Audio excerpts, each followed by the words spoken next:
इंदौर में सैकड़ों की संख्या में पुलिसकर्मियों के द्वारा अपने वरिष्ठ पुलिस अधिकारियों से पुलिसकर्मियों के द्वारा मुलाकात की गई। यह कोई शिकायत नहीं थी, केवल आवेदन सौंप पिछले दिनों जो प्रदेश में लिस्ट जारी हुई थी उसे लेकर उचित कदम उठाने का निवेदन पुलिसकर्मियों ने किया है, ताकि उन्हें भी वरिष्ठता के आधार पर पद उपलब्ध कराया जाए। लिस्ट में जो त्रुटियां पाई गई है उन्हें दूर किया जाए।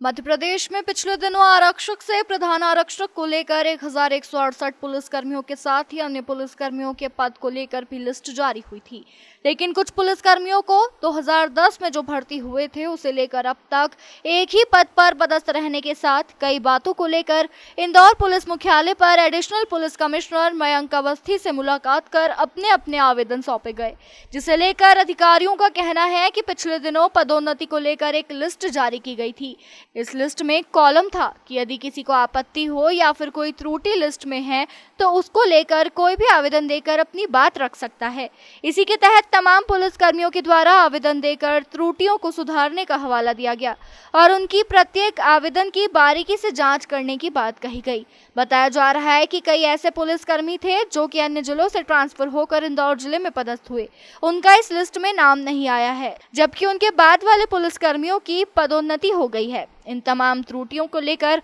पुलिसकर्मियों के द्वारा आवेदन वरिष्ठ अधिकारियों को सौंपे गए हैं, जिसकी अब जांच होने के बाद आगे की कार्रवाई की जाएगी। नहीं, ज्ञापन नहीं, सबने आवेदन दिया है। इसमें जो हम लोग प्रक्रिया चल रही है, पदोन्नति की प्रक्रिया जो है उसके अंतर्गत जो जिन लोगों को अपने रिकॉर्ड के संबंधित कुछ संशोधन करवाना है या जिनका रिकॉर्ड अपूर्ण है, इस संबंध में कि उनका प्रक्रिया में जो जिस प्रकार से उसको एनालाइज किया जाना है, तो उसको लेकर किसी को जो हमने ग्रेडेशन लिस्ट जारी की थी, हमने आपत्तियां भी इनवाइट करी थी कि यदि किसी को आपत्ति है, किसी का रिकॉर्ड अपूर्ण हो या किसी को कोई संशोधन करवाना है तो उसके लिए समय दिया गया था। इसको लेकर हम सभी से आवेदन प्राप्त कर रहे हैं, जिससे कि जो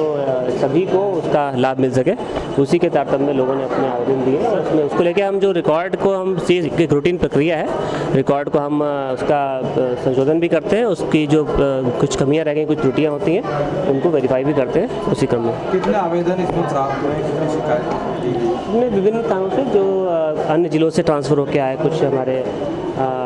जो लोग हैं और कुछ लोग जिले के हैं जिनका किसी कारण से, किसी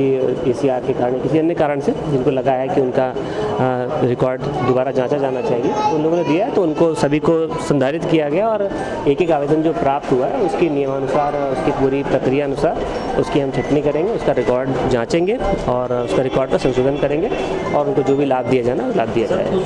पुलिसकर्मियों का कहना कि एक के नाम दो बार आ चुके और किसी के नहीं। कई बार कुछ लिपिक त्रुटियाँ हो जाती हैं, तो उसको हम संशोधन कर लेंगे यदि ऐसी कोई त्रुटि हुई है तो, और यदि नहीं हुई, कई बार ऐसा भी होता है कि कोई उसका कारण होता है तो या नाम का बैच नंबर अलग होता है, नाम सेम होता है, तो कई बार समझने में भी चूक हो जाती है, तो उसको भी हम एक बार समीक्षा के उपरांत उसको हम संशोधन करवा लेंगे। इसमें लगातार हम समय समय पर रिकॉर्ड संधारित करते हैं और जो ACR में उसकी एंट्री करते हैं और जो भी हमारा जो डेटाबेस है उसके अनुसार ही ग्रेडेशन लिस्टें जारी होती हैं और उससे जो भी लाभ होते हैं, चाहे प्रमोशन हो या वेतन हो या समयमान हो, वो सभी लाभ उसी के अनुसार मिलते हैं। तो सभी कर्मचारी अधिकारी ये चाहते हैं कि जो रिकॉर्ड है उसमें जिसकी जो जगह है, जो वरीयता क्रम है वो वैसा ही रहे। तो उसको लेकर यदि किसी को कोई वो होती है तो अपने विभागीय प्रक्रिया अनुसार अपना आवेदन देते हैं और हम लोग रिकॉर्ड में अपना संशोधन करते हैं।